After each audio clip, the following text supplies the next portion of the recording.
So Luka, amazing. What do you think is going to be the key for the Clippers to now avoid elimination? Well, look, they're trying to take the ball out of his hands selectively. That's got to end. It's now flat out, he has to be blitzed when he comes over half court. The ball has to go into someone else's hands to be forced to create offense. Because what happens when you blitz him late, when he makes a pass out of the post or out of the pick and roll, when you trap him deeper into the defense, now that pass is leading to a direct catch and shoot shot because those guys are lined up on a three-pointer.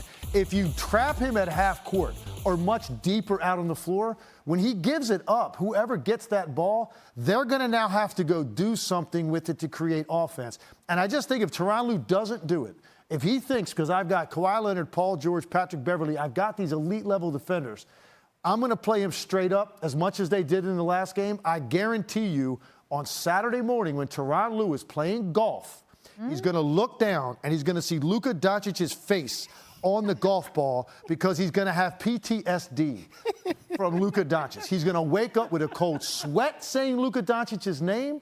He will not recover from what Luka's going to do to that team if they do not force anybody else to go create offense earlier in the shot clock. That's what it's down to now because it's child's play for Luka Doncic right now when he gets single coverage. Okay, so let's continue with the golf analogy then. He sees Luka on the ball, but does he also continue to see Kawhi and PG on that Clippers team should they lose this series? Yeah, I think so, and here's why. Look, they made a conscious decision to go to L.A., and it's not just to play for the Clippers. There's other things that they like out there, and they chose that market for a specific reason. For Kawhi Leonard, I think he's one of those guys now. Look, I proved what I could do in Toronto. I took that team to a championship.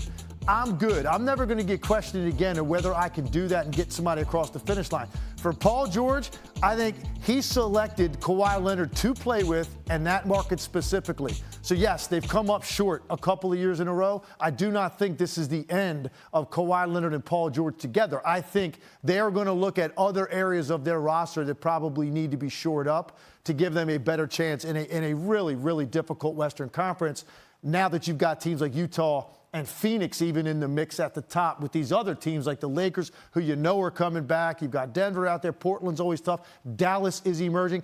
You can't just stand pat. They've got to look at the rest of that roster. But I think those guys like being in Los Angeles. Let's triple down on the disappointment in L.A. then.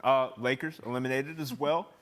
What are we to make of the first round exit for LeBron James? Comes down to this. To me, they treated the regular season very much like a 72-game preseason in a normal year. There was no value placed on the regular season. Now, some of it was injuries.